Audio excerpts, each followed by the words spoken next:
Talking to our buddies over at Birch Gold, Philip Patrick. He's a precious metals expert. I want to say he says specialist. I say expert because that's what it's all about. And we like talking about precious metals because gold's made a move. Precious metals itself is just insane right now. And man, I look at this and I think that there's still movement and stuff going on because this world feels like it's still unstable and that people are going to be looking to park somewhere for protection, growth, and diversity. I mean, you are absolutely correct. Gold is up over 60% for the year, silver up over 80. I would say they don't normally do that. And, the growth that we're seeing is a reflection of broader changes we're seeing in the economy. You're correct. We're seeing massive volatility. The AI bubble looks set to pop or to let air out of at the very least. A lot of the growth in gold is being driven by central banks. And these are the structural changes I'm talking about. Central banks, really for the last 3.5 years, have been dumping US dollars. US dollar holdings are at 30-year lows, and they've been setting records for gold buying. Last year, gold became the number 2 global reserve asset. It overtook the euro. Today, it's 20% of global reserve. In the 80s, it was 70%. And I think what we're seeing slowly is a reversion back to that sound money for global reserve. We have to remember debt to GDP amongst the West is averaging over 110% today. So this idea that government debt is a safe haven, I think has been shattered. And that's why gold's moving. And that's why I think it'll continue to move. JP Morgan have come out and said it could hit $8,000. Goldman Sachs in the next few years. Goldman Sachs say $6,000 by this time next year. So predictions are increasing on the back of prices moving up. Philip, you mentioned something there, and I think that's something they can bring everybody in who's trying to figure out what to do and where's the safe haven? How do you protect yourself and still have growth? The AI bubble, I think, is going to play a huge role in this. And I tell everybody, here's the thing about gold. Gold's the one thing where there is a finite amount. We know that there's a finite amount. There's no alchemist out there producing it. Otherwise, somebody already would. So, but AI has thrown so much money at this, and everybody understands at some point in time, look, AI is not going anywhere and it's going to be around forever, but they're throwing trillions of dollars at stuff. And the pop is going to come sooner rather than later. And that's why I look at gold and say, duh. You're absolutely right. Look at NVIDIA as an example. First of all, they are leading the way. If we talk about the AI bubble, we're basically talking about NVIDIA. At one point, they had a $5 trillion valuation. I think it's about 4.4 today. But for some clarity, $5 trillion is the GDP of Germany, right? This is the 3rd biggest economy on the planet. And this is on the back of $160 billion of earnings. To call that insane is an insult to crazy people. I mean, it is absolutely bonkers. So yes, I think we've got to let some air out of the bubble, and people are looking for safe havens. And it's an interesting thing you mentioned. It's not just AI. Look at crypto. Crypto's lost 30% in the last few weeks. This is sort of the riskiest side of the investment. When people start to run out, for me, it's the canary in the coal mine on the broader economy. But the problem being, typically we see a flight to safe haven assets. But the problem is they're not safe anymore, right? Government debt is losing in real terms to inflation. Cash is doing the same. Factor in $38 trillion of debt, a $1 trillion annual deficit. Currency, debt, no longer the safe haven. I think gold's picking up a lot of that safe haven demand. Talking to Birch Gold's precious metal specialist, expert, as I like to say, Philip Patrick. Philip, it's interesting, the safe haven side of stuff and debt, because that's the other side of it.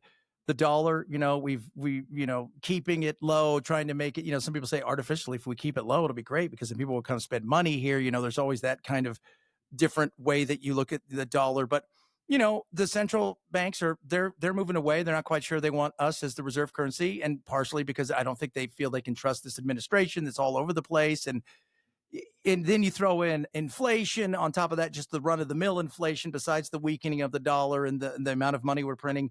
There is, you look and you're like, there's a lot of things that point to where is growth and still that situation where you've got a bit of a safety net and can diversify. You're absolutely correct. And I think central banks are going to continue to do it. Look, it all boils down, this is a very complex thing, but it all boils down to debt and deficit spending. Listen, we are at $38 trillion of debt. annual debt service payments. So just the interest, second biggest item in the federal budget after Social Security. It's 1.13 trillion. The problem, though, for so long, we've been viewed by the world as the lowest risk borrower. So it's allowed us to borrow money cheap and amass this large level of debt. But the concern is when the world starts to turn away from our dollar, we still have to find buyers for the debt. But if there are no buyers, we have to raise the interest rates. And when we do, my fear is the house of cards comes crashing down. And by the way, it's already happening. So since the beginning of last year, the Federal Reserve had lowered interest rates 5 different times. In a normal climate of demand on our debt, borrowing rates should have gone down. They're going up. That's the death knell. And this is depressing, so I hate to do this, but look back in history, we're already at the point of no return. So Ferguson's law, Niall Ferguson, pardon me, British historian, been true of every empire in history. And it's this: when any great nation spends more on debt service than defense, the empire collapses. That has been every empire in human history. We hit that last year. I think central banks are looking at our position. They're looking at debt, saying this thing is not sustainable, and they're transitioning away from dollars towards gold. And I don't see it stopping. Philip, as we talk about, again, all these things going on, and one of the things I think we forget too is gold moves on all kinds of things. Some of it is just smart financials. Sometimes, you sell the sizzle and not the steak. We forget there are conflicts globally, and that also pushes metals prices, gold and stuff, because once again, people are looking, what happens if there's a zombie apocalypse? That they want the physical. That's another thing that is happening. It's like the perfect storm for gold, which, by the way, is the imperfect storm for everything else. Like, this doesn't bode well for the world, but you're correct. We're seeing things kicking off. We've got the war in Eastern Europe. We have instability in the Middle East. We had not long ago the Houthis shooting down or attacking ships in the my brain's shut down, but you know what I'm saying. In the Gulf there, yeah. In the Gulf area. It's every single thing. We have inflation domestically. We have de-dollarization. We have bubbles in the economy. It's the perfect storm for precious metals. Sadly, the tougher things get, the higher gold prices go. It is a true safe haven move. And like you said, almost everything that's happening around the globe is supporting the argument for gold. Listen, I think I started by saying gold doesn't run 60% in the year, right? Not historically. It's about wealth preservation. It's about preservation of buying power. It's been steady Eddie for a long time. The fact that it's doing that is a reflection of huge structural changes internationally. I don't know if it was somebody from Goldman. They were on CNBC a couple weeks ago and saying, people think gold's made this run. This is some big thing. They said, look, even if things turn around, things get better. Gold it feels like it's finding an actual resetting of price, and rather than it being the ceiling, it's not. It's getting itself on the floor, and this is kind of where it was way undervalued for many, many eons, and now it's resetting itself. I mean, it's exactly correct. It is exactly correct. That's what I've been saying as well. It's not, gold has been so undervalued for so long. Listen, even I, at the turn of the century, was questioning whether gold had become a relic, right? I was looking back at the 1900s and I'm like, this thing hasn't performed relative to the S&P.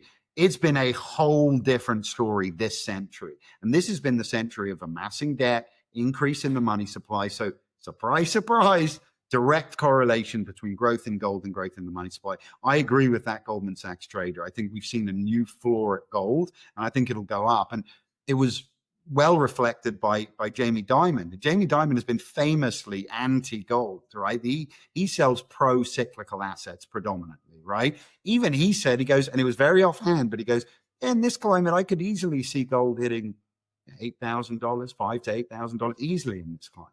Just very offhand, but that is a reflection of a changing world. A changing world indeed.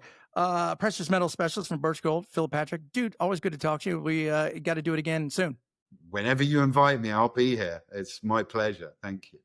Appreciate it, my man.